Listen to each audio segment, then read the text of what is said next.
If you guys have been to these roundtables over the last 4 months, you know Kyle Cerana. He's going to give us a few thoughts before we break into our small groups. I met him years ago working basketball camp at Duke University. He's been a high school coach for 13 years. He's currently at Augustine Prep in New Jersey. He's extremely knowledgeable, and I'm excited to give him the floor. So, Coach Cerana, it's all yours, my man. You got it. We talk X's and O's a lot. I know we mentioned culture and a few other things. And, I was thinking about what topic to talk about. And I really know that we talk about wearing different hats as a coach. And, I have high school experience, some AAU experience. I know we have some college coaches here, and people have multiple areas of experience and knowledge. But, it's hard as a coach because we have to reach our kids and we have to guide them on and off the basketball court. So the topic I chose to discuss today for a little bit was goal setting. And I think it's really, really important. Again, we all have a vision for our cultures as a program, each of us. I think it's important for our players to have that as well. They come into your program and, they're kids. We see kids coming in currently. They're 14 years old, coming as freshmen in high school. And they don't necessarily have goals or a vision set.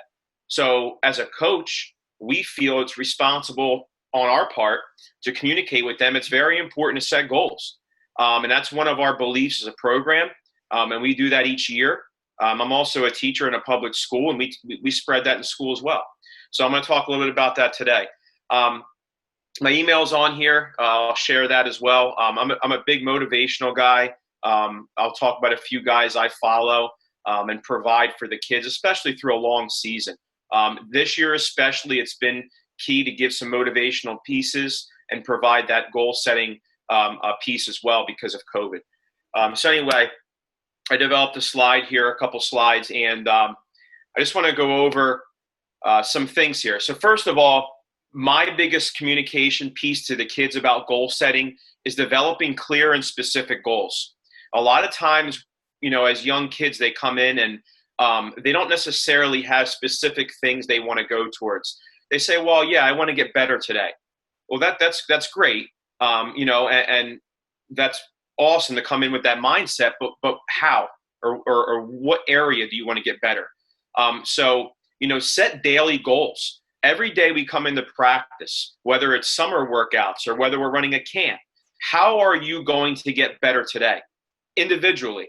So don't compare yourself to the guy next to you. Right now, focus on something or two things today that you're going to focus on getting better. So I put vision there because we all have a vision as a program. Well, what's your vision as an individual? All right. The key is to focus on where you're going, more so than how you're going to get there. So I want to talk about that for a minute, especially now with COVID going on. Currently, I'm helping 3 or 4 of our seniors, to the next level. So constantly talking to college coaches, sharing film. Some of the kids are a little concerned. Their AAU season hasn't really gotten off. They've had 1 or 2 tournaments outside, and they're nervous. And I keep telling them, keep focusing on where you want to be. Don't worry about the activity is going to change. The activities are going to change, but your goals need to stay consistent. You know where you want to be. We will help you get there, and things will work out. All right. So a lot of our kids cloud their minds consistently. And then the parents, they cloud their minds with how am I going to do this? How am I going to do that? Just focus on where you want to be. All right. One of the quotes I really, I heard in one of the motivational pieces is 80% of success is psychology and 20% is the mechanics. So essentially, all of us that we focus on, that how part, that's not necessarily because the mechanics, again, they change. All right. And a lot of times psychologically, we're at a loss before we even get started. And that's a lot of our kids. If you can get past the psychology and just the mechanics they're gonna come. But if you're focused on that psychology piece and you know where you're gonna go, that's such a huge part. So as coaches in our program, we relay that to our kids from day one. And we have that trust with them. And I feel like the trust is being built. So by the time they're juniors and seniors, when we're talking colleges and we're sitting down, we can be honest with them. Say, hey, right now, I see you as a mid-major, or I see you at this level. Not saying you can't get higher, but right now, this is where you are. These are some of your deficiencies, and this is what you need to do to get where you want to be. So it's very clear from day one, and I feel like that builds that trust between player and coach. A couple questions that I also ask my players, or we ask our players in our program. What are you passionate about? We know you're passionate about basketball, all right? And that shows, obviously, on the court. But something I ask them is finding their why. Why are they doing these things? Why do you go and get up at 6 o'clock in the morning to come to practice in the morning?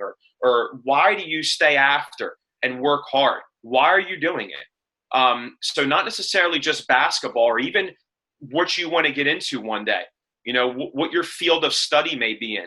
Why are you doing what you're doing? So if you find your why, that burning passion, I love coaching and I love teaching. That's my why. That's why I do what I do. I wake up, I try to get better every day, and you're going to see what's going to flow into, Kobe's piece here in a minute. But that's why I do things, because I love it. I love basketball. I love teaching and coaching the game. So I ask them, what are you passionate about? So it's one of the burning questions that we ask our group throughout. Secondly, complacency is something that sets in.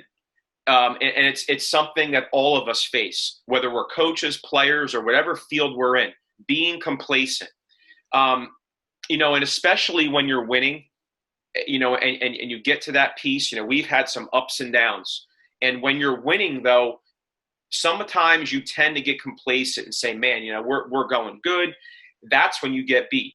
So feed your appetite. I ask them each day at practice, what's your appetite today?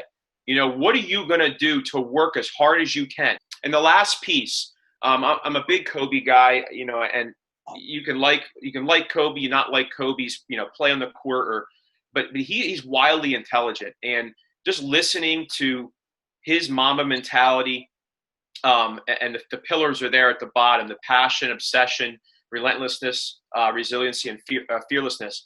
He talks a lot about his development, and what pushed him and motivated him.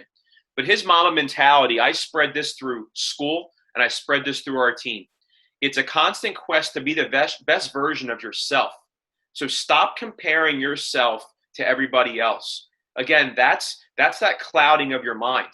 You don't have to compare yourself. Yeah, if you want to go beat somebody on the court or go play hard against them, that's fine. But focus on you. Focus on how you are going to get better. And just Kobe, just a couple things before I go and show you my resources, and a couple pieces that I want to share with you if you want to share it with your programs. Those pillars, I think about them often, and that's a whole nother piece there. But, having that burning passion is the beginning. But him talking, and even MJ or whoever you look at, that fearlessness in the end is so vitally important, because another thing our kids we talk about is failure. And failure is such a great thing, especially with our young guys. Experiencing that failure and keeping that burning desire to get better, that's what I believe separated Kobe from a lot of people. He actually, there's a quick story before I go to the end here. He talked in one of his pieces, which is actually a piece I'm going to share with you, a link. He talked about when he was 12 years old. He was playing in a Philly summer league. His father and his uncle were staples in that. He played for Lower Merion in high school, which is outside of Philly. He had been in Italy for a long time.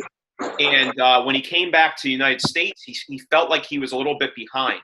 He played in the Philly League against kids his same age. He scored 0 points the entire summer.